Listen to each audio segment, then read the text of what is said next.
A slave can't be a gentleman, but when she found the hidden note, everything changed. A small girl hums in the kitchen while the mistress declares no enslaved man can possess true dignity.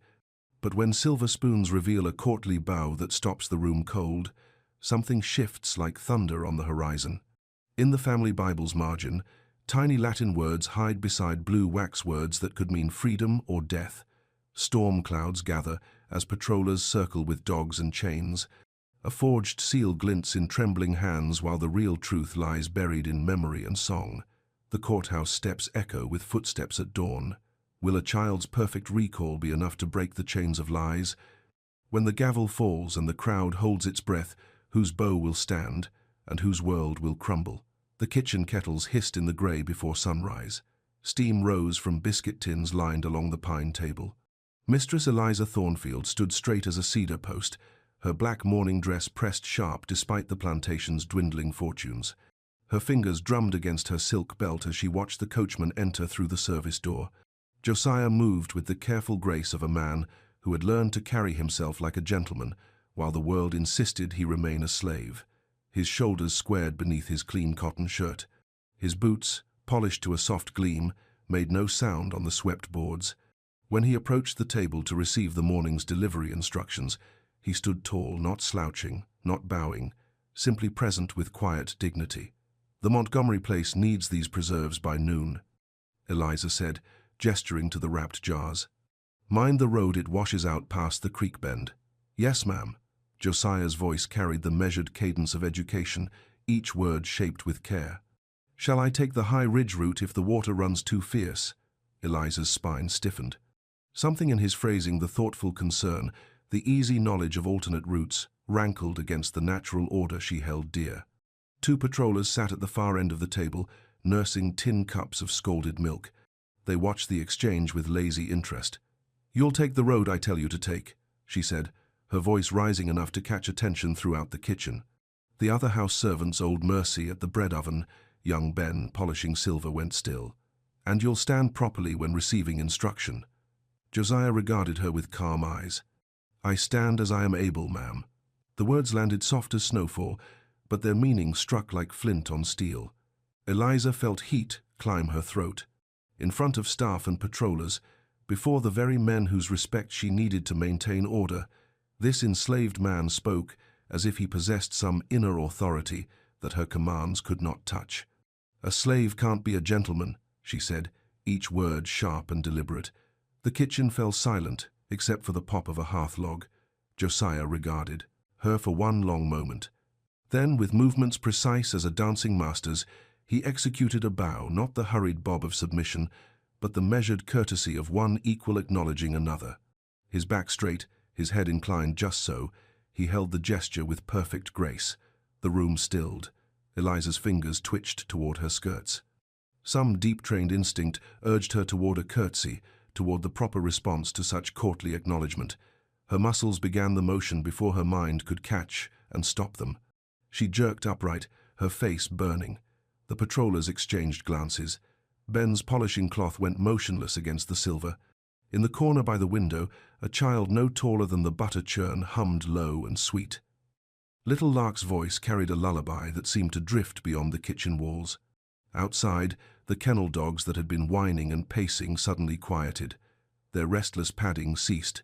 Even their panting settled into easier rhythm. Lark kept her eyes on the spoon she was polishing, but her gaze flicked once to Josiah's hand.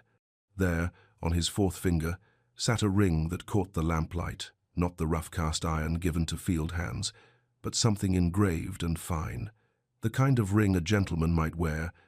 The kettles hissed as his bow held the room, and Eliza's fingers twitched toward a curtsy. She refused. "Mighty pretty manners," one patroller said into his cup, his voice carrying an edge that could cut either way. "Where'd you learn to bow like that, boy?" "From watching better men than myself, sir," Josiah answered without lifting his head. Eliza's jaw worked silently. She gestured sharply toward the door. "Take the preserves. Use the main road. Return before sundown." "Yes, ma'am." Josiah straightened and gathered the wrapped jars with careful hands. As he moved toward the door, his boots still made no sound. Lark's humming continued, a tune that seemed to wrap around the anger in the room and gentle it down to manageable size. The child's small fingers worked steadily at the silver, but her eyes tracked Josiah's departure. She noticed how his ring caught the light again as he hefted the wagon traces. She noticed how straight he held himself, even under the weight of harness leather. She noticed how the dogs in their pen lay down as his footsteps passed. When the door latched behind him, conversation resumed in careful murmurs. The patrollers finished their milk and took their leave, but the morning's strange tension lingered like wood smoke after a fire dies down. An hour later, Overseer Pike stomped through the kitchen door with a ledger tucked under his arm. His boots tracked mud across the clean floor. His shirt hung loose and wine-stained from the night before. Where Josiah moved with deliberate grace, Pike filled space with bluster and noise. "Miss Eliza," he said, slapping the ledger onto the table where the preserves had been. "We need to talk about this debt situation." Eliza's mouth tightened. Pike had been her father's overseer for 12 years, hired for his willingness to extract profit from unwilling land and reluctant labor. Since her father's death 6 months ago, Pike had taken increasing liberties with both respect and responsibility. "The cotton sold well enough," Eliza said carefully. "We should be clear until spring planting." Pike opened the ledger and jabbed a thick finger at a column of figures. "That's what I thought too, until I got to checking the books proper. See, your daddy had some debts I didn't know about. Double entries here and here." His thumb smeared ink across a number that wouldn't sit still. "Adds up to more than we got coming in." Lark moved closer to the table, ostensibly to dust the salt cellar, but her ears caught every word. The ledger lay open before her, and she could see Pike's penciled calculations. Something looked wrong about the arithmetic numbers that seemed to march in different directions, figures that didn't line up properly with the columns above them. "How much?" Eliza asked, her voice steady despite the fear beginning to gnaw at her stomach. "Near on $800. Pike leaned back with satisfaction. "Unless we make some adjustments." "Adjustments? Well now." Pike's smile showed teeth stained brown with tobacco. "I've been talking to a fellow down in Savannah. He's got use for a skilled coachman, just temporary-like. Pay good money for the right man. 6 months' work would clear this debt clean." Eliza felt the ground shift beneath her feet. Selling enslaved people was a business decision planters made when pressed by circumstance. But Josiah had been with her family since she was 10 years old.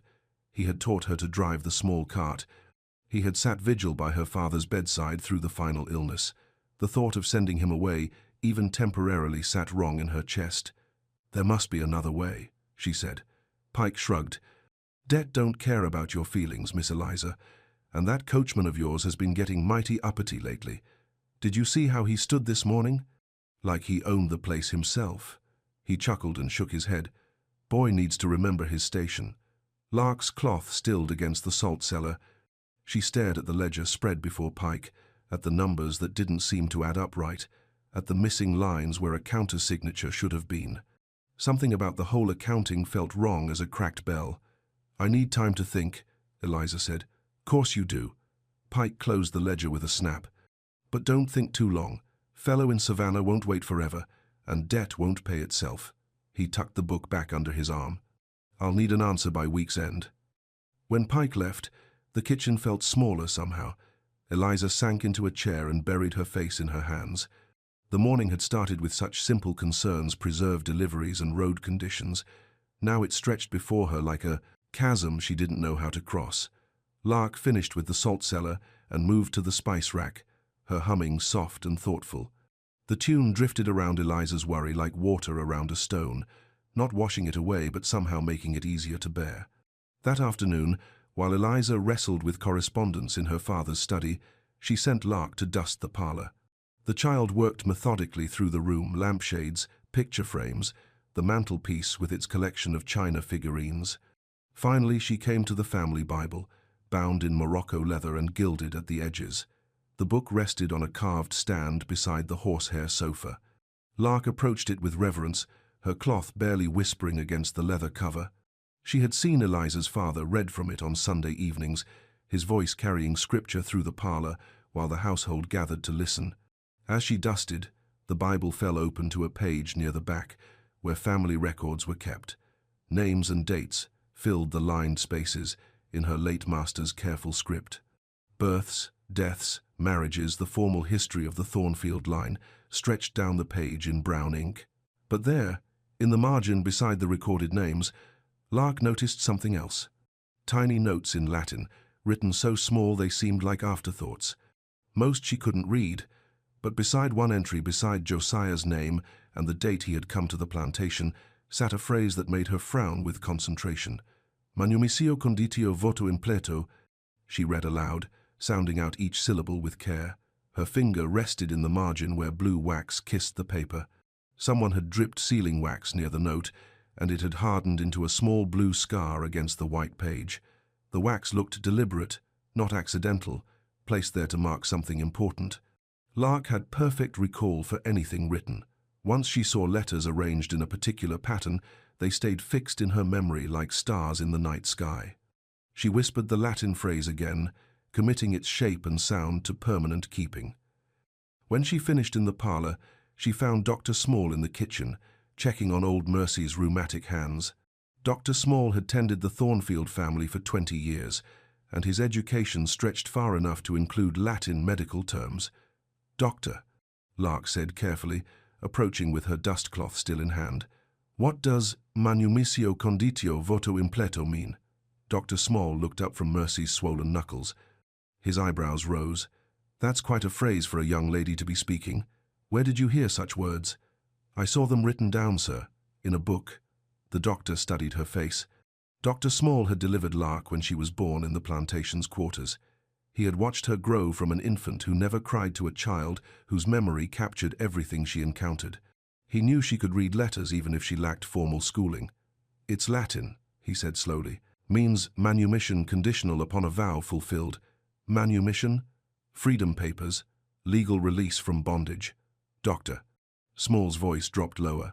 "Where exactly did you see this written, child?" Lark glanced around the kitchen. Only Mercy was present, kneading dough with her aching hands. "In the family Bible, sir, beside Josiah's name." Dr. Small went very still. His medical bag sat forgotten on the table beside Mercy's flour bowl. "You're certain of what you saw?" "Yes, sir, and there was blue wax beside it, like from a seal." The doctor leaned back in his chair, his mind working through possibilities. "Your late master," he said finally, "was a man who honored his promises. If he wrote such words beside Josiah's name." Hope sparked in Lark's chest like flint catching tinder. Would that make Josiah free? It might, if the vow was fulfilled, if the condition was met. "Doctor." Small rubbed his jaw thoughtfully. "But such things require proof, legal documentation, and even then." He didn't finish the sentence, but Lark understood. Even with freedom papers, the world was full of people who would question a black man's right to walk as a free person. Even with legal protection, safety was never guaranteed. Still, hope burned bright in her small chest. If Josiah was meant to be free, if her late master had written it in the Bible itself, then perhaps Pike's threats were built on sand. That evening, as the household gathered for supper, Lark could barely contain her excitement. She wanted to tell Josiah what she had discovered, wanted to whisper the Latin words that might change everything.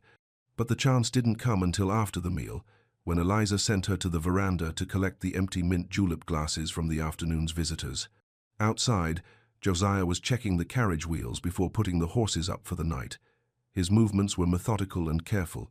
When he saw Lark approach, he nodded gravely. "Evening, little bird," he said, using the pet name he had called her since she was small enough to perch on the carriage seat beside him. "Josiah," she said, her voice barely above a whisper, "I found something in the Bible, something about you." He looked up from the wheel hub, his attention suddenly focused. "What kind of something?" "Words in Latin, about freedom, about a vow." She took a breath. "Dr. Small said it might mean manumission papers." Josiah's hands stilled on the carriage traces. His eyes searched her face. "You sure about what you saw?" "I remember every letter." She recited the phrase carefully, watching his expression change as she spoke. For a long moment, Josiah said nothing. His gaze drifted toward the main house, where lamplight glowed behind drawn curtains. When he looked back at Lark, something had shifted in his face, a lightening, as if a weight he had carried for years had suddenly eased. Your old master made me a promise once, he said quietly. Told me if I served faithful, for 10 years, if I proved my character and learned my letters proper, he would see me freed. But then he took sick and died before he could arrange the papers. The 10 years? Finished. Last spring. Josiah's voice carried a wondering tone. But I thought the promise died with him. Hope rose between them like dawn breaking. If the Latin note was real, if it represented a legal commitment, then Pike's threats might crumble like clay in rain. But before they could speak further, boots sounded on the veranda boards. Pike emerged from the shadows, a patroller beside him. Both men had been drinking, their steps were unsteady, and their voices carried the edge that whiskey sometimes brings. "Well, well," Pike said, his words slurring slightly. "What have we here? Secret meetings after dark." Lark stepped back instinctively, but Josiah remained steady. "Just finishing the evening work, mister." "Pike, is that so?" The patroller spat into the flower bed. "Looked like conspiracies and whispered talk to me." Pike's eyes narrowed. "You been filling this child's head with notions, Josiah? Teaching her to read things she shouldn't?" "No, sir," Josiah said evenly. "Just doing my work." But Pike's attention had shifted to Lark. "What were you two talking about?" "Speak up, girl." Lark's mouth went dry. The Latin words sat heavy on her tongue, but she sensed that speaking them now would bring nothing but trouble. "Nothing important, sir. Just evening conversation." Pike studied her face in the lamplight, spilling from the house. He didn't believe her, but couldn't prove otherwise. "Well," he said finally, "evening conversation between slaves best be about evening work, nothing else." He jerked his head toward the carriage house. "Put up those horses, Josiah. And remember, I need an answer from Miss Eliza come Friday." When Pike and the patroller had moved off toward the main road, Lark and Josiah stood silent in the darkness. The hope that had flared between them now felt dangerous as an open flame in a powder magazine. "We need to be careful," Josiah said softly. "If Pike suspects something. But if the Bible really shows you're meant to be free, then we need to prove it proper. Legal-like." Josiah's voice carried both hope and caution. "But not here, not where Pike can twist it to his advantage." Lark nodded, though her heart hammered with impatience. The truth sat there in the parlor Bible, written in her late master's own hand. But truth, she was learning, was not the same as safety. And safety would require more than just believing what she had seen. The next morning brought tension thick as summer heat. Pike arrived early, his ledger once again tucked under his arm. This time, he had brought reinforcement Deputy Marshal Cobb, whose jurisdiction covered runaway slaves and disputed ownership. They gathered on the veranda, Eliza in her mourning dress, Pike with his stained shirt and predatory smile, the deputy with his brass, buttons and official manner. Josiah stood to one side, his posture careful and contained. Lark pretended to sweep the steps while listening to every word. "Now then," Pike began, opening his ledger with a flourish. "Miss Eliza, I trust you've had time to consider our conversation. The debt situation won't improve with waiting." Eliza's hands were folded in her lap, but Lark could see the tension in her shoulders. "I've been thinking, yes, but $800 seems steep," Pike chuckled. "Debt don't care about our feelings, ma'am. Numbers is numbers." He gestured toward Josiah. "And that boy there represents our best solution. Temporary sale, like I said. 6 months in, Savannah clears everything clean." Deputy Cobb nodded importantly. "Mr. Pike has explained the situation. Sounds reasonable to me. Boy's young, strong, trained up proper, should fetch good money." Lark's broom stilled. The Latin words from the Bible burned in her memory. She thought of Dr. Small's explanation, of the blue wax that marked something important. If Josiah was legally free, if the manumission was real, then Pike's whole scheme was built on lies. "Beggin' pardon," Lark said, her voice small but clear. All eyes turned to her. Pike scowled at the interruption. "What is it, girl?" "There's something in the Bible," Lark said, her heart hammering. "Something that might change things." Pike's expression sharpened. "What kind of something?" "A note, in Latin, beside Josiah's name." She took a breath and spoke carefully. "About manumission, about freedom." The veranda went deadly quiet. Deputy Cobb straightened in his chair. Eliza's face went pale. Pike's jovial mask slipped, revealing something ugly underneath. "That's nonsense," Pike said quickly. Child's making things up, playing with notions above her station. But Lark pressed on. It's written in the margins, in the master's own hand. Blue wax beside it, like a seal. Dr. Small read the Latin for me, said, it means freedom conditional upon a vow fulfilled. Deputy Cobb leaned forward. That's a serious claim, miss. You sure about what you saw? I remember every letter, Lark said with quiet conviction. Pike's face flushed red. Even if such a thing existed, which I doubt it wouldn't matter a damn, I got official papers right here. He reached into his coat and produced a folded document. Freedom papers need to be filed proper with the county. This here shows no such filing ever took place. The deputy examined Pike's document. Looks official enough. County seal, signature, all in order. But Lark studied the paper in the deputy's hands, and something caught her attention. The seal looked wrong somehow, the impression wasn't quite deep enough, and the letter R in recorder appeared backwards, as if stamped from a flawed die. Miss Eliza, she said urgently, we need to go to town. Need to check the real records. If Master Thornfield meant for Josiah to be free, if it's written in the Bible itself. Eliza looked between Pike and the child, uncertainty written on her face. Pike's debt claims were crushing, but the thought of acting against her father's written wishes, even hidden wishes, sat wrong in her conscience. That's foolishness, Pike declared. Waste of time and money. I'm telling you, Miss Eliza, this debt won't wait. My contact in Savannah leaves for Charleston come Monday. Miss this chance, and we'll be looking at seizure and auction. Deputy Cobb nodded gravely. Debt collection is serious business, ma'am. Can't ignore legal obligations. But Lark stepped forward, her small frame trembling with determination. Please, Miss Eliza, if there's even a chance the master meant something different, wouldn't you want to know for certain? Eliza sat silent for a long moment, her gaze moving between Pike's confident expression and Lark's pleading eyes. The morning sun climbed higher, and somewhere in the distance, church bells began to toll the hour. Finally, she stood. We'll go to town, she said quietly. We'll check the records proper. If there's nothing there, then. She couldn't finish the sentence, but Pike's smile told her he understood. Fine, Pike said, his voice carrying an edge of annoyance. But we go now, and we settle this today. I'm tired of this nonsense, and the deputy has other business to attend. As they prepared to leave, Lark felt hope and terror war in her chest. The Latin words were burned into her memory, clear as scripture, but memory, she knew, would have to prove itself against official documents and adult skepticism. The truth sat waiting in town records and Bible margins. Whether it would be enough to save Josiah, whether it would be believed and honored, remained to be seen. The veranda creaked as they descended to the waiting carriage, and Lark hummed softly under her breath. Her lullaby drifted over the group like a benediction, and even the horses seemed to step lighter as they began the journey toward an uncertain reckoning. The wagon wheels creaked through ruts, still soft from the previous night's rain. Eliza sat rigid on the driver's bench beside Josiah, her black dress spread carefully to avoid the mud spatters. In the wagon bed, Lark perched between sacks of cornmeal and a crate of late preserves, while Pike and Deputy Cobb rode their horses alongside, their conversation carrying on the morning air.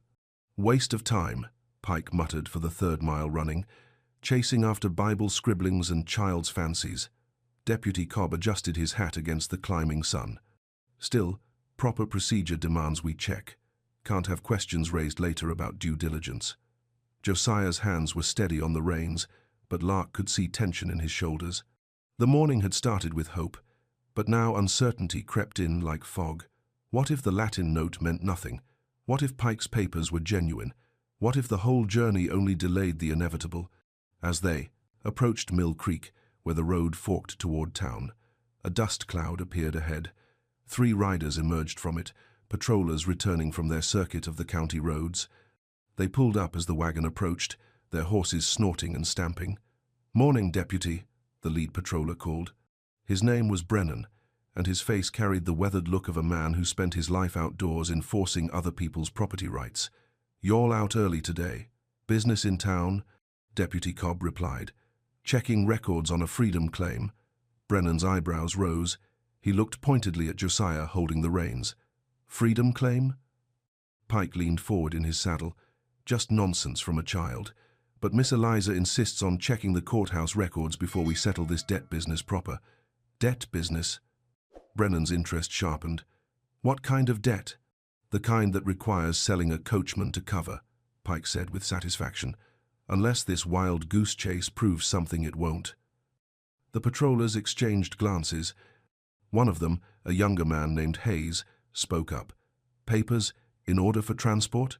Deputy Cobb patted his coat. Everything's proper.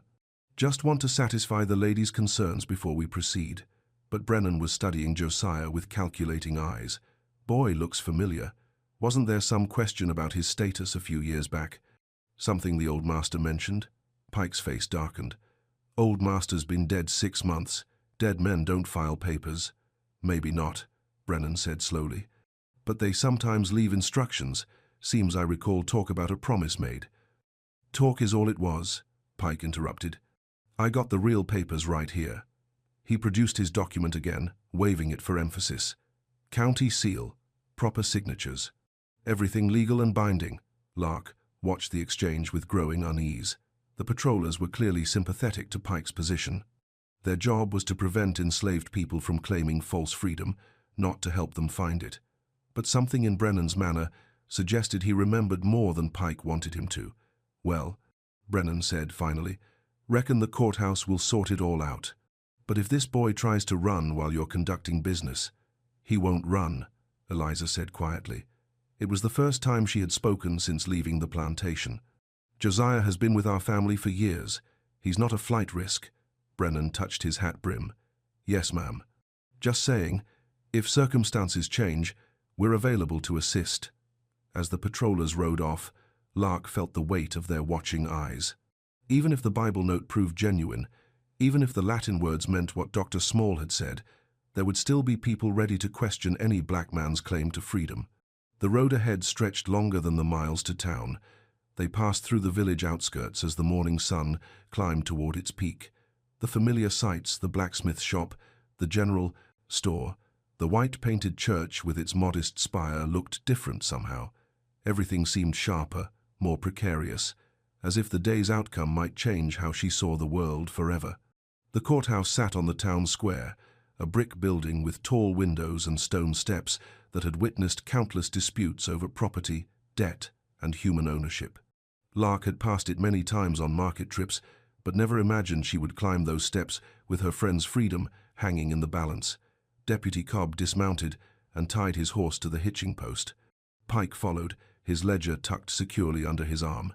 Eliza gathered her skirts and accepted Josiah's assistance down from the wagon bench. When she was safely on the ground, he helped Lark down as well, his hands gentle and steady. Stay close, he murmured to the child. Whatever happens in there, stay close. The courthouse lobby echoed with their footsteps on polished marble. A clerk sat behind a high desk, surrounded by bound volumes and stacks of official papers. He looked up as they approached, his spectacles catching the light from the tall windows. Morning, he said pleasantly. What can I do for you folks? Deputy Cobb stepped forward. Need to check records on a manumission claim. Family Bible shows some kind of notation, but we need to verify against official filings. The clerk's expression became more formal. What name? Josiah, Lark said before anyone else could speak. Josiah of the Thornfield place. The clerk consulted a thick ledger book. Thornfield. Yes, I have records for that estate, but I don't see any manumission filings. When would this have been recorded? That's the question, Eliza said. We found a note in our family Bible, but we're not sure if it was ever filed officially. Pike stepped forward aggressively. Because it wasn't. I got the real papers right here, showing no such freedom was ever granted. He slapped his document on the clerk's desk. County seal, proper signatures, all legal and binding. The clerk examined Pike's paper carefully. This appears to be in order, he said slowly. Official seal, correct format. He paused, squinting at something near the bottom of the page. Though I must say, this seal impression looks a bit what? Pike demanded. Well, the letter formation seems slightly off. The R in recorder appears backwards. The clerk reached under his desk and produced a large brass seal press. Let me make a fresh impression for comparison. Lark held her breath as the clerk pressed the seal into soft wax. When he lifted it, the impression was clean and clear and noticeably different from the mark on Pike's document. "See here," the clerk said, pointing with his pen.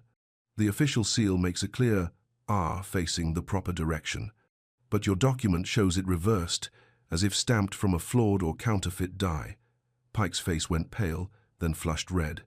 That must be.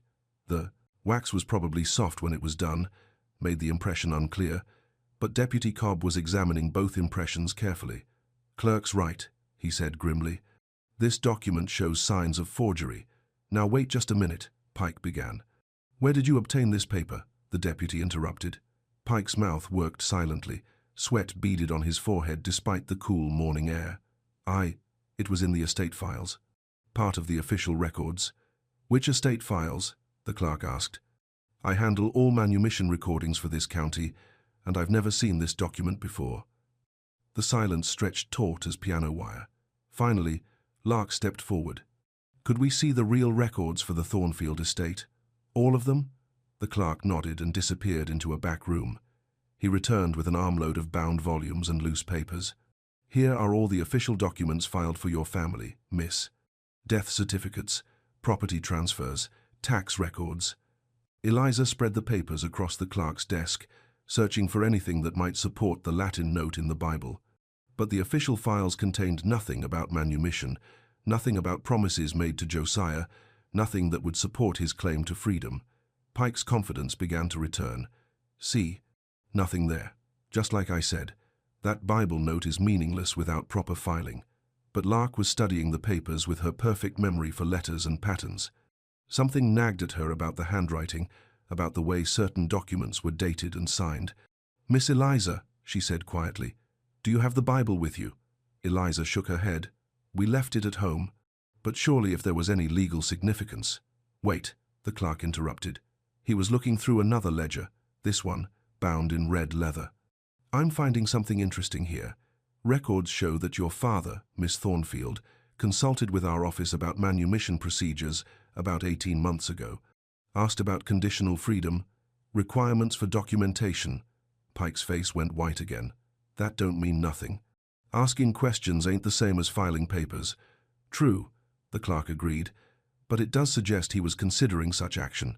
He looked up at Eliza. "Oh, did your father ever mention making provisions for any of his enslaved people?" Eliza's brow furrowed in concentration. "He talked sometimes about loyalty, being rewarded, about promises that should be kept, but I thought he meant in his will, not." "The will doesn't mention any specific provisions?" the deputy asked. "Nothing about manumission, just general bequests to family and a few small gifts to long-time servants." Lark felt hope slipping away like water through cupped hands. The Latin note remained a mystery. Pike's paper was proven false, but without official records, Josiah's freedom seemed as distant as ever. Then she remembered something else, something Dr. Small had mentioned about her late master's habits. "The wax," she said suddenly. Everyone turned to look at her. "What about wax?" the clerk asked. "Doctor Small told me that Master Thornfield used different colored wax for different kinds of documents. Blue wax for manumissions, red wax for debts. The note in the Bible has blue wax beside it." The clerk's eyebrows rose. That's actually consistent with what I know of your father's practices. He was very particular about such details. Always used blue sealing wax for freedom documents, red for financial obligations." Pike scoffed. "Child's making things up. Even if the old man used colored wax, it don't prove nothing without proper filing." But the clerk was looking thoughtful. "Actually, there might be another way to verify this. We keep sample books, records of the personal seals used by prominent families for different purposes. If your father had a specific seal for manumission documents..."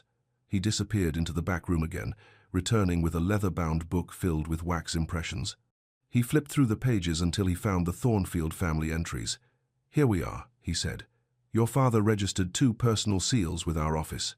One for general correspondence and one specifically for what he termed documents of liberation. The liberation seal was only to be used for manumission papers." Lark's heart leaped. What did it look like? The clerk showed them the page. Pressed into blue wax was a clear impression of a seal bearing the Thornfield family crest, but with an additional symbol, a small bird in flight. A bird, Lark whispered, like the one on Josiah's ring. All eyes turned to Josiah, who had stood silent throughout the entire proceedings. Slowly, he extended his hand, showing the ring that had caught lamplight in the kitchen that morning. The clerk examined the ring carefully, then compared it to the seal impression in his book. "This is definitely the Liberation Seal," he said with growing excitement. "If there's blue wax in your Bible marked with this same symbol, then it's legal proof of manumission intent," Deputy Cobb finished. Even without formal filing, such a notation in family records could constitute valid documentation. Pike's bluster collapsed entirely. But the debt. The plantation owes money. Even if the boy was meant to be freed, that don't change the financial obligations. "Actually, it might," the clerk said, still examining Josiah's ring. "If this manumission was conditional upon faithful service, and if that condition has been met, then the enslaved person becomes free labor retroactively. Any debts incurred through their forced labor could be considered void." Pike's face cycled through several shades of red and white. You can't just... The law don't work that way." "The law," Deputy Cobb said grimly, "works exactly that way. And if you've been trying to sell a free man into slavery using forged documents..." He let the implications hang in the air.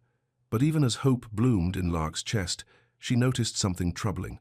Through the courthouse windows, she could see storm clouds gathering on the horizon. The morning's bright sunshine was giving way to an ominous grey light that spoke of rain to come. "We need to get back to the plantation," Eliza said, following Lark's gaze. "We need to retrieve the Bible and document this properly." The clerk nodded. "Bring the Bible here, first thing Monday morning. If the seal impressions match, we can file the official paperwork and issue proper free papers." "Monday?" Pike protested. "That's 3 days away." "Court's not in session over the weekend," the clerk explained. "Nothing we can do until Monday." As they prepared to leave, Deputy Cobb pulled Pike aside for a quiet but intense conversation. Lark couldn't hear the words, but she could see Pike's shoulders slumping as the deputy made clear that attempting to transport Josiah before Monday would constitute a serious crime. The ride back to the plantation took place under increasingly dark skies. Thunder rumbled in the distance, and the first fat raindrops began to fall as they reached the main road. Lark found herself squeezed between hope and fear. The seal evidence was promising, but 3 days felt like an eternity. Anything could happen in 3 days. Pike could disappear with his forged papers. Other creditors could appear. The weather itself might prevent their return to town. As if summoned by her thoughts, the storm broke with sudden fury. Rain pelted down in sheets, turning the dirt road into a muddy river. Lightning cracked overhead, and the horses shied nervously at the thunder. "There's a church up ahead," Josiah called over the storm noise. "We can shelter there until this passes." The little white chapel sat on a rise above the road, its doors standing open in welcome. They pulled the wagon under the covered entrance, just as a particularly fierce gust of wind sent rain slashing across the churchyard. Inside, the church smelled of old wood and beeswax candles. A few other travelers had also sought shelter, a family with small children, an elderly man with a walking stick, a young woman clutching a carpet bag. As they waited for the storm to pass, Lark found herself humming quietly. The tune was one her mother had taught her years ago, before fever took her to the cemetery behind the quarters. But as she hummed, she realized the melody contained something else, a pattern of high and low notes that seemed to map the road they had just traveled. "That's a pretty song," the young woman with the carpet bag said. "What is it?" Lark looked up, startled. "Just something my mama taught me." But Josiah was listening with intense concentration. "Sing it again, little bird. The whole thing." As Lark sang, her voice clear and true in the echoing chapel, Josiah's expression grew wondering. "It's a map," he said softly. "The melody. It follows the route from the plantation to town. High notes for hills, low notes for valleys, the rhythm matching the pace of travel." The realization hit them both at the same time. Lark's mother had been teaching her more than just a lullaby. She had been passing down a coded song that could guide someone safely along the back roads, away from main thoroughfares where patrollers might be watching. "There's more," Lark said, memory flooding back. "Mama taught me lots of songs, different ones for different routes. As the storm raged outside, she sang softly melodies that mapped the river road, the mountain path, the long way around through the piney woods. Each song was different, but each contained the same kind of coded navigation information." Eliza listened with growing amazement. "Your mother was remarkable," she said quietly, "to preserve such knowledge in music." The young woman with the carpet bag had been listening too, and now she spoke up. "My grandmother sang songs like that. Said they were freedom songs, passed down from people who needed to find their way in the dark." As the afternoon wore on and the storm showed no signs of abating, the stranded travelers began to share stories. The elderly man had been enslaved as a young person, freed by his master's will 30 years ago. The family with children were free people of color, traveling to relatives in Charleston. Each had their own tale of navigation, of finding safe passage through a world that offered both refuge and danger. When the rain finally eased and they could continue their journey, Lark felt she carried more than just hope for Josiah's freedom. She carried the knowledge that her mother's songs were part of a larger network of survival, that music itself could be a form of resistance and liberation. But as they approached the plantation in the gathering dusk, she saw something that made her heart sink. Pike's horse stood tied at the veranda, and smoke rose from the kitchen chimney, but not the usual white smoke of cooking fires. This smoke was dark and acrid, the color of burning paper. "He's destroying evidence," Josiah said grimly. They reached the house to find Pike stoking the kitchen fire with documents from Eliza's father's study. Ledger pages, correspondence, legal papers, anything that might contradict his version of events, was feeding the flames. "What are you doing?" Eliza demanded, her voice sharp with authority. Pike looked up from the fire, his face flushed and defiant. "Cleaning house, Miss Eliza. Getting rid of papers that don't matter no more. Old business, settled business." But Lark could see that some of the papers had only been partially burned. Scraps of her late master's handwriting curled at the edges of the flames, and she caught glimpses of blue wax seals that had dripped and hardened at the bottom of the fireplace. "The Bible," she whispered to Eliza. "We need to check the Bible." They rushed to the parlor, but the carved stand beside the horsehair sofa stood empty. The family Bible was gone. Pike's laughter followed them from the kitchen. "Looking for something, ladies? Maybe something that ain't there no more?" Eliza's face went white with rage and grief. "You had no right. That Bible belonged to my family for 3 generations. And now it's gone," Pike said with satisfaction, "along with any foolish notions about freedom papers and Latin scribblings." But Lark was thinking hard. Pike had destroyed the physical evidence, but he couldn't destroy what was written in her memory. The Latin words remained as clear as ever: manumissio conditio voto implito. The image of blue wax beside Josiah's name was burned into her mind like a brand. "It doesn't matter," she said quietly. "I remember every word, every letter, every mark on the page." Pike's smile faltered. "Child's memory ain't evidence." "Not in court, isn't it?"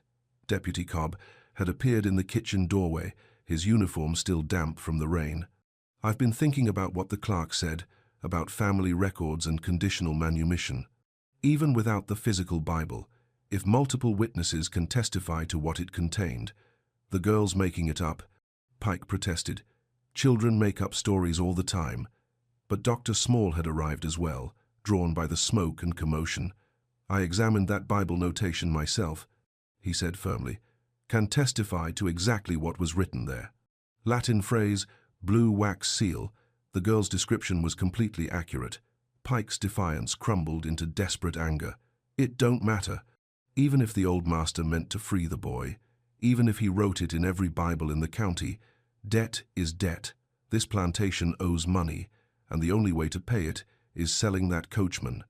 "Actually," Deputy Cobb said, pulling out a set of papers from his coat, "I did some checking while you folks were at the courthouse, looked into the debt claims you've been making. Funny thing is, the bank don't have any record of the amounts you're claiming." Pike went very still. "What are you saying?" "I'm saying those debts you've been pushing might be as false as your freedom papers." The deputy's voice carried the weight of official authority. "I'm thinking you've been running some kind of scheme, trying to pocket money from a false sale while using forged documents to make it look legal. The kitchen fell silent, except for the crackle of dying papers in the fireplace. Pike's face cycled through panic, calculation, and finally a kind of animal cunning. "You can't prove nothing," he said. "And even if you could, that boy's still legally enslaved until papers say different. Monday's 3 days away, and a lot can happen in 3 days." He pushed past them toward the door, but turned back with a final threat. "Storms washed out the bridge to town. Road won't be passable for days, maybe weeks. You want to get to the courthouse Monday, you'll need to find another way. And I'll be watching every mile of it." When Pike was gone, the kitchen felt smaller somehow. The destroyed papers in the fireplace represented years of family history, but more immediately, they represented the evidence that might have made Monday's courthouse visit unnecessary. "Can we still make the case without the Bible?" Eliza asked. Deputy Cobb nodded thoughtfully. "Witness testimony, the seal evidence on Josiah's ring, the clerk's records of your father's inquiries. It should be enough. But we need to get you to town first." Josiah spoke for the first time since they had returned. "The bridge? Washed out, complete. Storm took out the center span, and the approaches are undermined. Wagon can't cross, and it'll be weeks before repairs are finished." Lark felt hope slipping away again. They had the truth, but truth meant nothing if they couldn't reach the courthouse to speak it. Then she remembered her mother's songs, the coded melodies that mapped alternative routes through the county. If the main road was impassable, perhaps the back ways remained open. "There might be another path," she said quietly. "The river road, through the cypress swamp. Mama had a song about it." Dr. Small looked doubtful. "That route's been abandoned for years, barely passable in good weather." "But possible?" Eliza asked. "Maybe, if someone knew the way. If the storm didn't wash out the causeway." Dr. Small paused. "It would be dangerous. And if Pike's watching." "Then we don't go by road," Lark said. "We go by water." She began to hum again, but this time the melody was different. It spoke of river bends and hidden channels, of cypress knees and Spanish moss, of a route that avoided the main waterways where patrol boats might be watching. As her voice filled the kitchen, the adults listened with growing wonder. The child's song contained detailed navigation information, where to find the narrow channel that led to the old ferry crossing, how to recognize the landmarks that marked safe passage, when to pole and when to paddle, and when to simply drift with the current. "It's possible," Josiah said slowly. "Risky, but possible. If we could reach the old ferry landing, we could cross there and approach town from the south. And if we left at first light Sunday, we could reach the courthouse before the Monday session," Eliza added. Deputy Cobb nodded. "I'll meet you there. Make sure everything's ready." He looked around the group with approval. "Takes courage to stand up for what's right, even when it's dangerous." As the evening settled around them, Lark felt the weight of what lay ahead. Pike would not give up easily. The journey through the swamp would test them all, and even if they reached the courthouse, there was no guarantee that witness testimony would be enough to convince a judge. But for the first time in days, she felt truly hopeful. They had truth on their side, and allies willing to help them speak it. Tomorrow would bring new challenges, but tonight, in the warm kitchen, with the fire crackling and friends gathered close, anything seemed possible. Outside, the storm was passing. Stars appeared between the racing clouds, and the wind carried the scent of washed earth and growing things. Somewhere in the distance, a mockingbird sang not its own song, but melodies borrowed from other birds, woven together into something entirely new. Just like the freedom songs her mother had taught her, Lark thought. Old wisdom preserved in new forms, passed from one generation to the next, waiting for the moment when it would be needed most. That moment was almost here. Sunday's dawn came silver-gray through the kitchen windows. Lark woke before the rooster crowed, her dreams full of winding rivers and cypress shadows. In the bed beside her, Mercy's breathing was deep and even, but Lark could not return to sleep. Today was the day they would risk everything on water and hope. She slipped from beneath the quilt and padded to the window. Outside, mist rose from the sodden earth like spirits departing for heaven. The storm had passed, but it left the world transformed. Puddles gleamed like scattered coins in the barnyard. The vegetable garden lay flattened and muddy. Most importantly, the creek that meandered past the plantation quarters had swollen to nearly river width, its current swift and brown with runoff. In the distance, she could see smoke rising from the overseer's cabin. Pike was awake too, no doubt planning his own moves for the day. He would not let them reach town without a fight. Lark dressed quickly in her plainest work dress and crept to the kitchen. To her surprise, she found Eliza already there, fully clothed despite the early hour. The mistress sat at the pine table with a cup of chicory coffee, staring into the steam as if searching for answers there. "Morning, Miss Eliza," Lark said softly. Eliza looked up with tired eyes. "Couldn't sleep either?" "No, ma'am, too much thinking."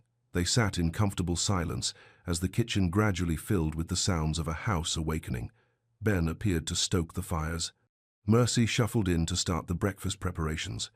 And finally, Josiah entered through the service door, carrying a canvas satchel that held whatever possessions he deemed worth saving. "Everything ready?" Eliza asked. Josiah nodded. "Found an old skiff in the boat shed, patched what holes I could find. Should hold 3 people if we're careful with the weight." "And the route?" Lark closed her eyes and let her mother's song fill her mind. The melody mapped their passage clearly, down the swollen creek to where it joined the main river, then south along the cypress margins to the old ferry crossing.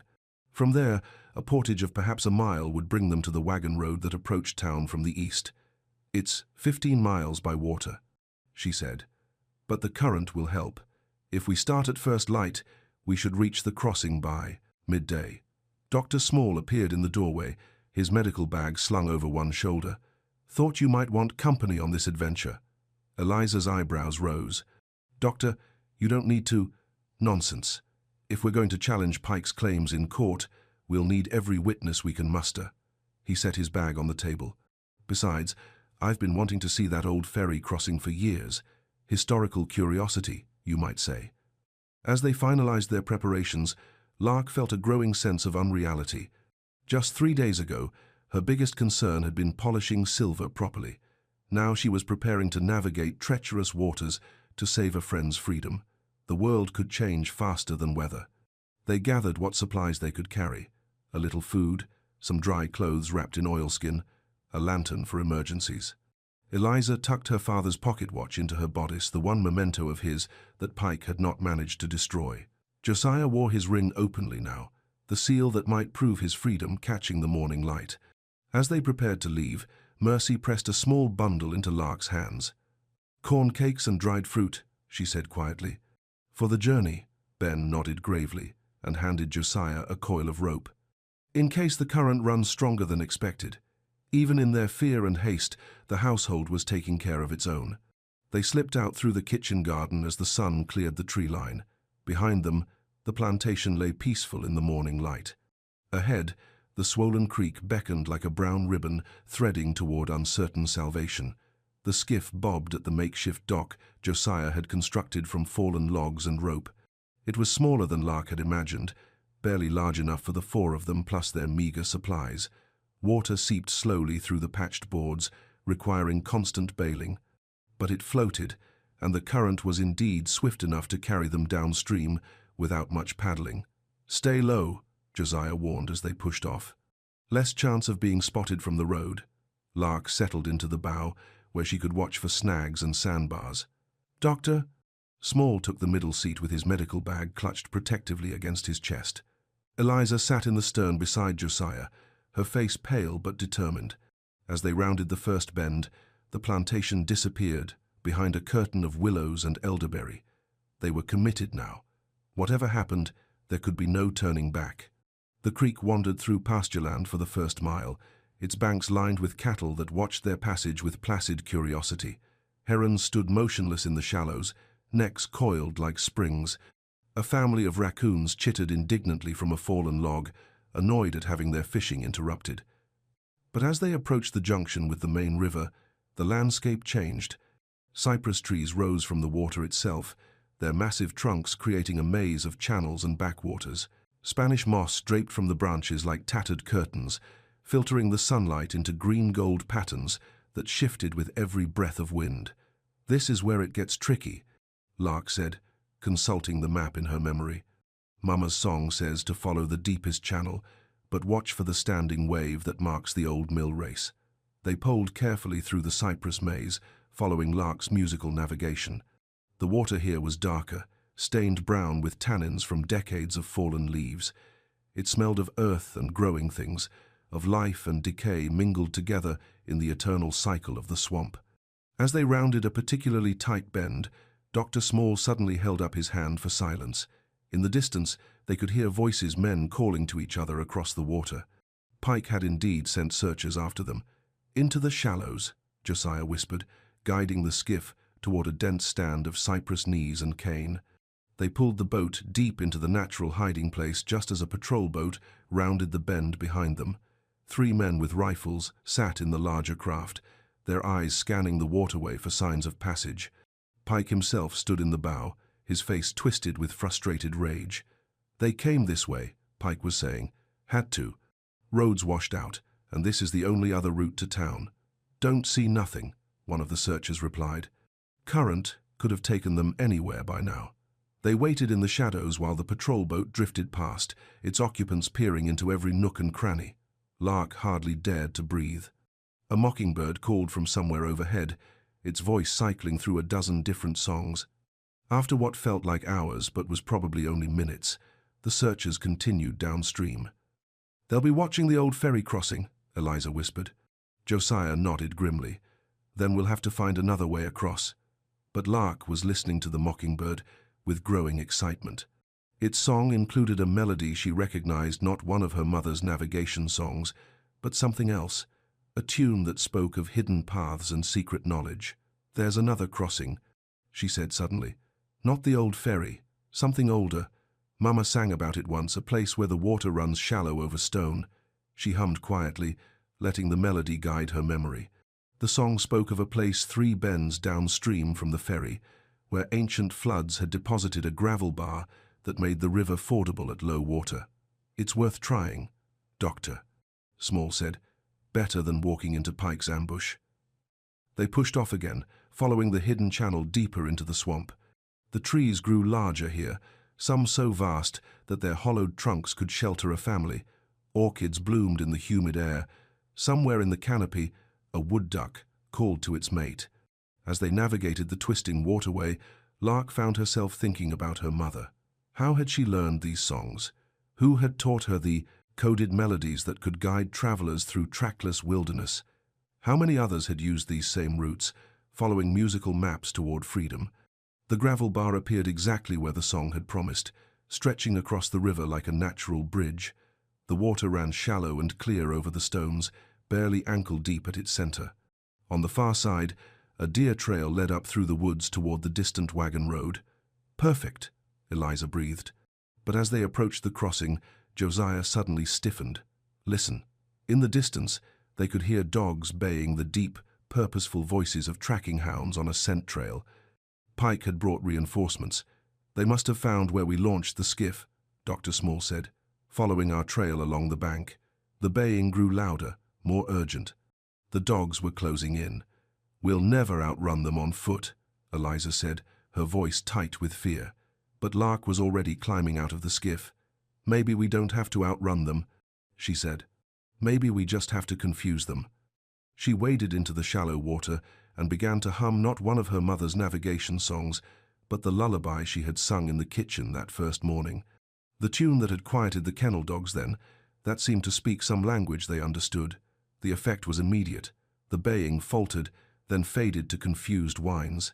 Through the trees, they could hear Pike cursing as his tracking pack milled about in confusion, their noses suddenly unreliable, their purpose forgotten.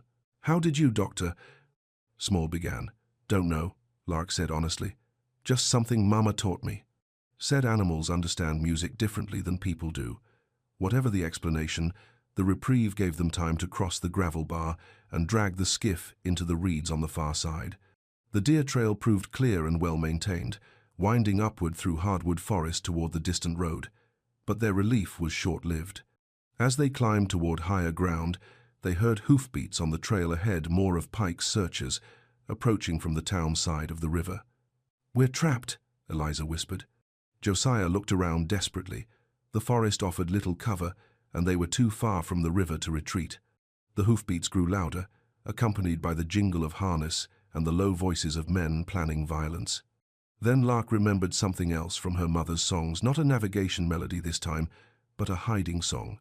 A tune that spoke of concealment and camouflage, of becoming invisible in plain sight. "Follow me," she whispered, "and stay exactly where I step." She led them off the main trail onto what looked like nothing more than an animal track. But as they followed its winding path, the forest seemed to close around them like a protective embrace. Branches bent to screen their passage, fallen leaves muffled their footsteps. Even their scent seemed to disappear, masked by the wild smell of growing things. They crouched in a hollow formed by the massive roots of an ancient oak, listening as the searchers thundered past on the trail they had just abandoned. Pike's voice carried clearly through the trees, cursing their quarry and promising harsh punishment when they were caught. "Split up," he ordered. "Cover every trail, every crossing.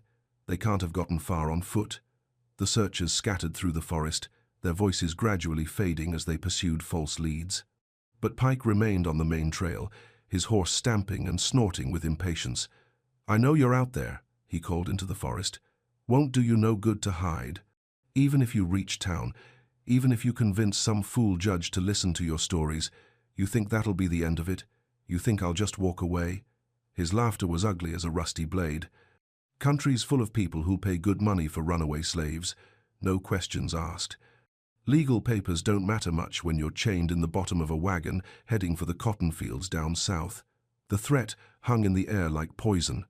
Even if they proved Josiah's freedom in court, Pike would not give up. He would find other ways, other means of turning human suffering into profit. But Josiah's voice when he finally spoke was steady as stone. "Then we'll have to make sure he can't follow through on his threats." "How?" Eliza asked. "By exposing everything. Not just the forged freedom papers, but the whole scheme. The false debts, the planned sale, all of it." Josiah's hand moved to his ring, the seal that represented his hope of legal freedom. Truth has a way of protecting itself once it gets spoken in the right place. They waited in their hidden hollow until Pike and his searchers had moved on. Then, guided by Lark's musical memory, they made their way carefully through the forest toward the wagon road that led to town. The sun was directly overhead when they finally emerged from the woods onto the familiar packed earth of the county road. In the distance, they could see the white spire of the town church, and beyond it, the brick bulk of the courthouse, where tomorrow's reckoning awaited. But they were not safe yet. The road stretched open and exposed before them, with little cover if Pike's searchers appeared. And they still had to find somewhere to spend the night somewhere. Pike wouldn't think to look for them. "The church," Dr. Small suggested. "Pastor Williams has known your family for years. He might give us sanctuary." But Lark shook her head. "Too obvious. Pike will check there first." She thought hard, consulting the songs in her memory. "There's another place. An old cabin Mama sang about, hidden in the woods east of town. Abandoned now, but it should still be standing." The melody came to her clearly, a tune that spoke of refuge and rest, of a place where travelers could find shelter without fear of discovery. Following its guidance, they left the main road and struck off through the pine woods toward their hidden sanctuary.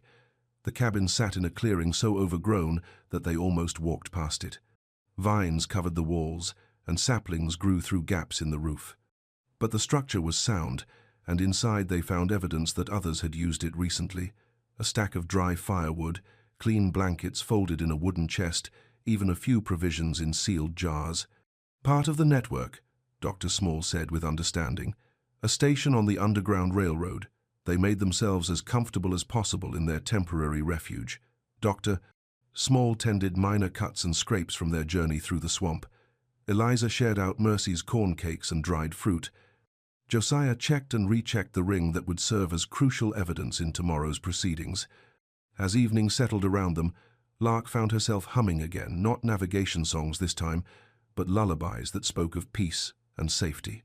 The melodies seemed to weave a protective barrier around their little shelter, keeping the darkness and danger at bay. "Your mama was a remarkable woman," Dr. Small said quietly. "To preserve so much knowledge in music, it's like having a library that can't be burned." Lark nodded, thinking of Pike's destruction of the family Bible. "Mama said music lives in places books can't reach.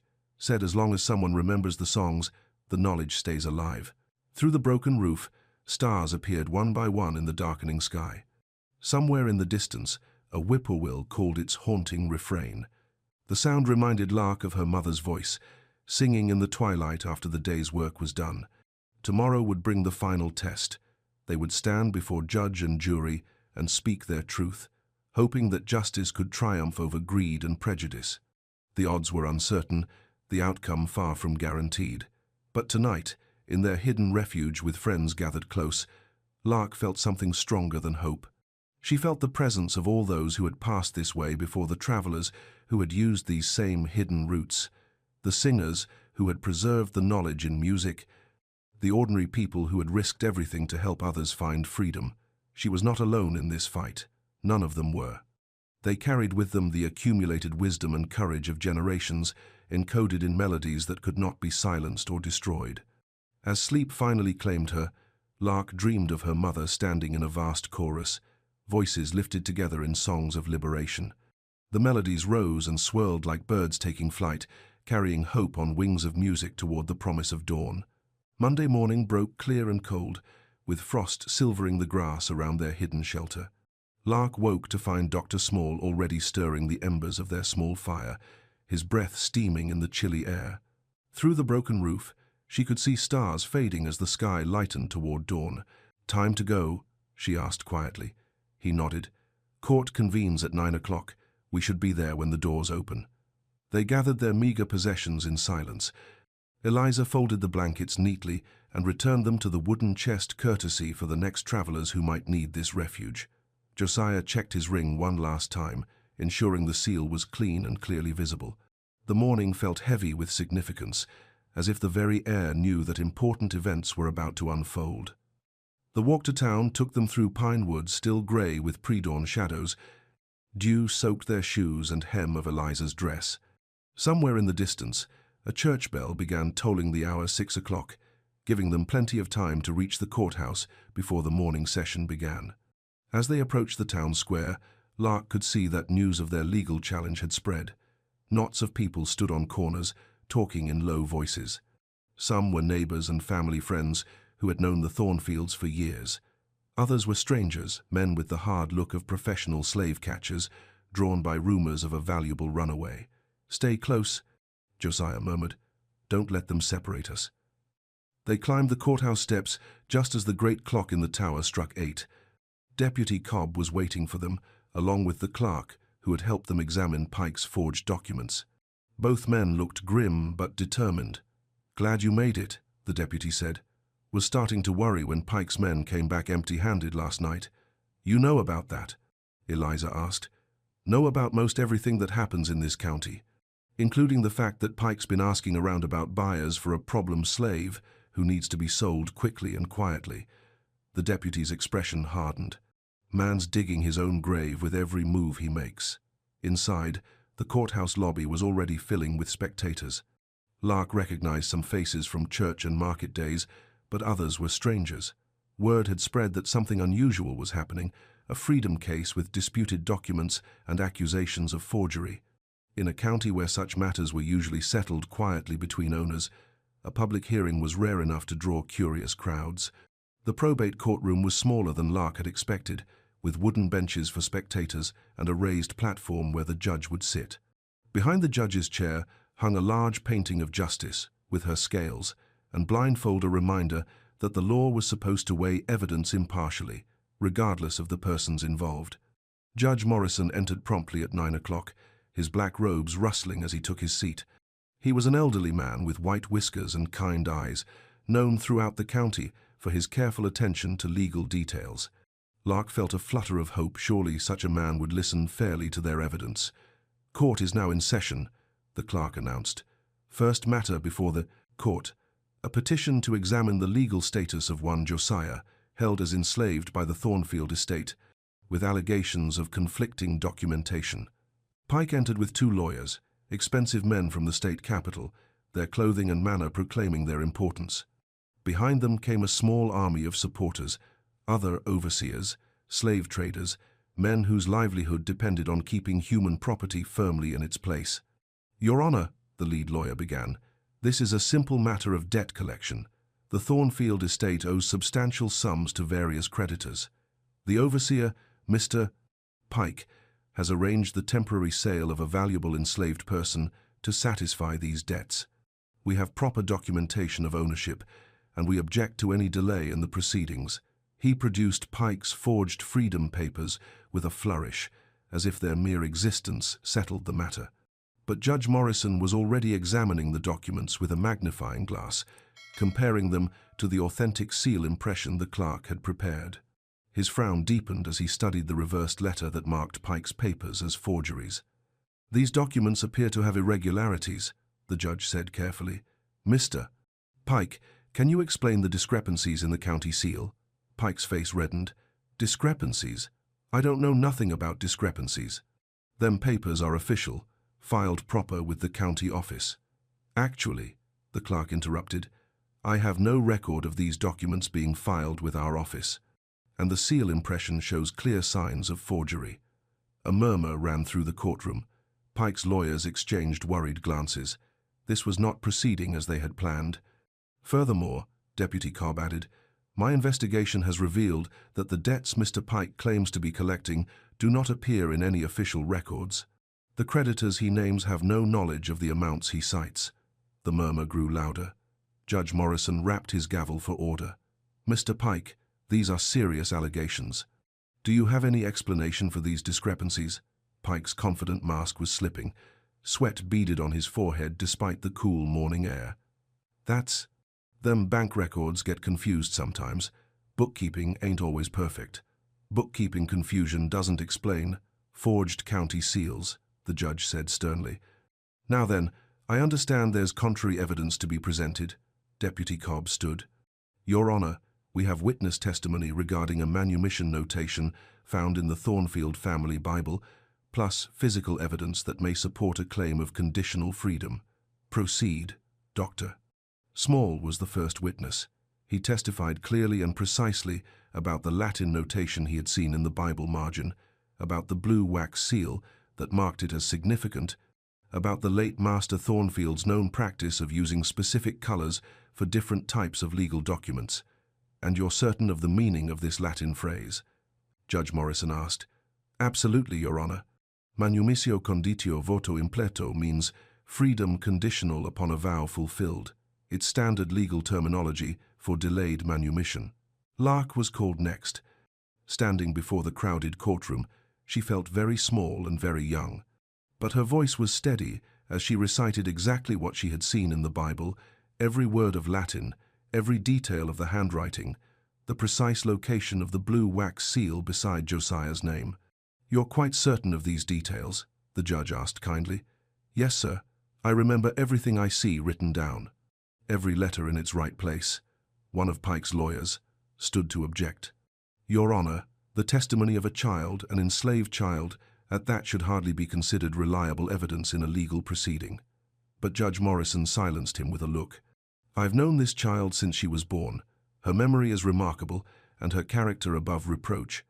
The court will consider her testimony." Then came the crucial moment. Josiah stepped forward and extended his hand, showing the ring that had caught lamplight in the kitchen that fateful morning. The clerk produced the official seal sample book, opening to the page that showed the Thornfield family liberation seal. The courtroom fell absolutely silent as Judge Morrison compared the ring to the wax impression. Even Pike's supporters leaned forward to see. The match was perfect, the family crest, the flying bird symbol, every detail identical. "This ring bears the official Thornfield liberation seal," the judge announced. "According to county records, this seal was registered specifically for manumission documents and was not to be used for any other purpose." A gasp ran through the spectators. Pike's face went white as paper. The clerk consulted his ledgers. "Your Honor, our records also show that the late Mr. Thornfield made inquiries about conditional manumission procedures approximately 18 months ago. He specifically asked about the legal requirements for delayed freedom upon completion of service obligations." "And what were those requirements?" the judge asked. "Proper documentation in family records, witness attestation, and physical evidence of the master's intent, such as presentation of the liberation seal." Judge Morrison looked gravely around the courtroom. It appears we have all three elements present in this case: witness testimony regarding family Bible notation, physical evidence in the form of the Liberation Seal ring, and official records of the master's legal inquiries. Pike jumped to his feet. That don't prove nothing. Even if the old master meant to free the boy someday, he never did it. Dead men can't sign papers. But the judge shook his head. Under Virginia law, conditional manumission documented in family records and supported by physical evidence constitutes a binding legal obligation. The completion of the specified condition automatically confers freedom, regardless of whether the master lives to sign formal papers. What was the condition? One of the spectators called out. Dr. Small stood again. The late master told me directly that Josiah was to earn his freedom through 10 years of faithful service and demonstrable moral character. Those 10 years were completed last spring. The judge turned to Josiah. And your character? Have there been any complaints? Any evidence of unfaithfulness or misconduct? None, Your Honor, Deputy Cobb testified. In fact, this man's reputation throughout the county is exemplary. Even those who oppose his freedom claim admit his character is beyond reproach. Judge Morrison was quiet for a long moment, weighing the evidence. Finally, he spoke. Based on the testimony presented and the physical evidence examined, this court finds that Josiah of the Thornfield place was legally manumitted by conditional provision of his late master, said manumission taking effect upon completion of 10 years' service. The forged documents presented by Mr. Pike are hereby declared null and void. The courtroom erupted. Pike's supporters shouted protests. Friends of the Thornfield family applauded. Pike himself stood frozen, his mouth working silently as his entire scheme collapsed around him. But Judge Morrison was not finished. Furthermore, this court finds that Mr. Pike has engaged in fraudulent practices including document forgery, false debt claims, and attempted sale of a free person into slavery. Charges will be filed accordingly. Deputy Cobb and 2 other officers moved to arrest Pike as he tried to slip toward the door. The man who had seemed so powerful and threatening just minutes before was now handcuffed and defeated, his grandiose plans reduced to legal ruin. As the judge prepared to make his final declaration, the courtroom gradually quieted. This was the moment they had all come to witness the formal recognition of Josiah's freedom. Josiah, Judge Morrison said solemnly, this court recognizes you as a free man, with all rights and protections accorded by law. Official papers will be prepared documenting your status, and your name will be entered in the county's registry of free persons. For a moment, the words seemed to hang in the air like music. Free man. After 34 years of bondage, Josiah was legally and officially free. He stood very still for a heartbeat, as if afraid the words might disappear if he moved too quickly. Then, with the same measured grace that had marked his bearing as an enslaved man, he turned toward Eliza. The bow he offered was exactly the same as the one that had started everything back straight, head inclined with perfect courtesy, movements precise as a dancing master's. But now it was the bow of one free person acknowledging another, offered without compulsion or fear. Eliza's response was instinctive and immediate. Her fingers gathered her black mourning dress, and she executed a deep, respectful curtsy, the proper reply to such courtly acknowledgment. Her voice, when she spoke, was thick with emotion. "Sir," she said, and the word carried all the apology and recognition that her pride had prevented her from speaking in the kitchen that morning. The gallery erupted in applause. Even some of Pike's former supporters found themselves clapping, moved by the simple dignity of the moment. The sound rolled through the courtroom like distant thunder, a celebration of justice finally served. But there was still business to complete. The judge ordered Pike's false debt claims to be investigated, revealing the extent of his fraudulent scheme. Not only had he forged Josiah's freedom papers, he had also falsified the plantation's financial records, inflating debts and pocketing the difference. The Thornfield estate was actually in much better condition than Pike had claimed. "What about restitution?" Dr. Small asked. "For the years of labor extracted under false premises?" Judge Morrison nodded thoughtfully. The court recognizes that Josiah was legally free for approximately 1 year before today's proceedings.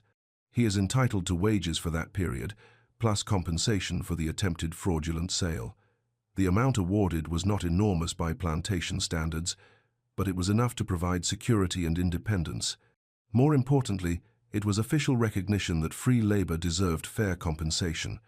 As the formal proceedings concluded, the courtroom began to empty, but Lark noticed that not everyone was leaving. A small group of supporters had gathered around them: Dr. Small, Deputy Cobb, several church members who had known the family for years.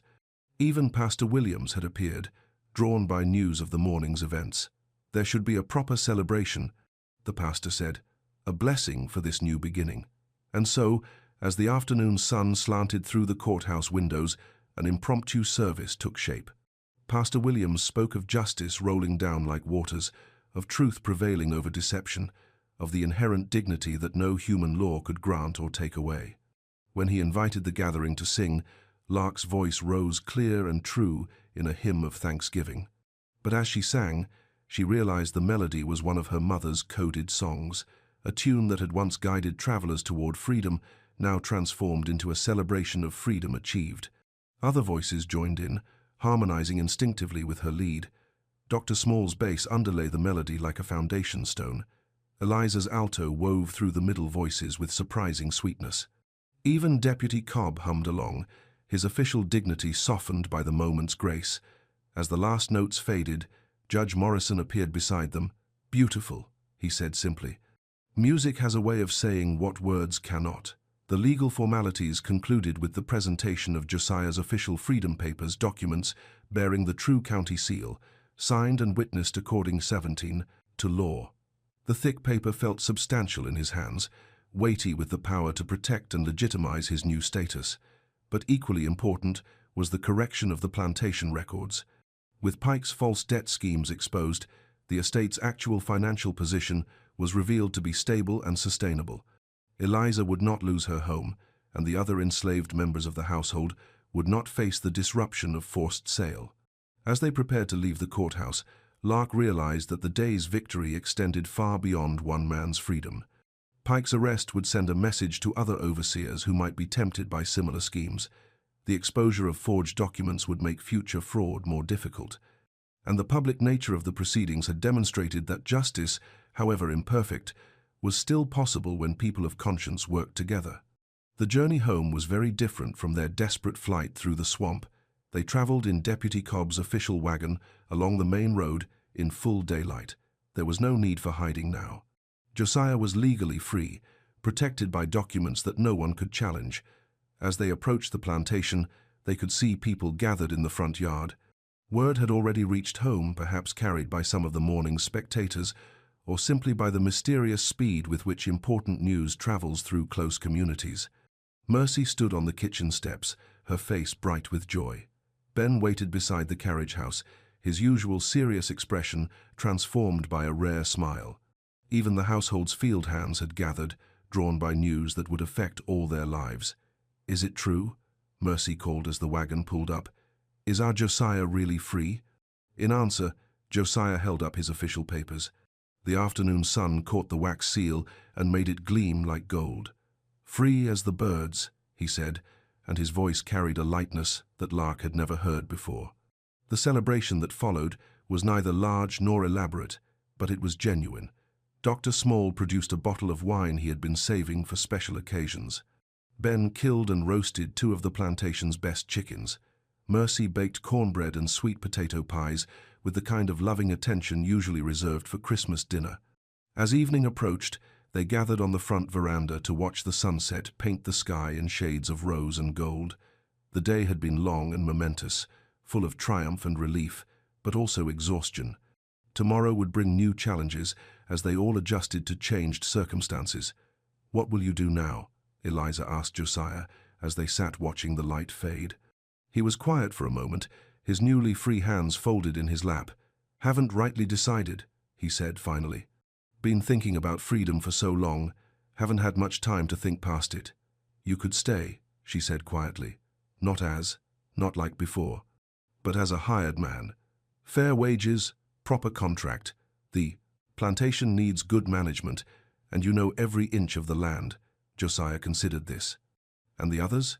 He gestured toward the quarters where the other enslaved people were preparing their own evening meals. Eliza followed his gaze. "I've been thinking about that too. What happened today? It's made me see things differently. Maybe there are other promises that should be kept, other freedoms that should be earned.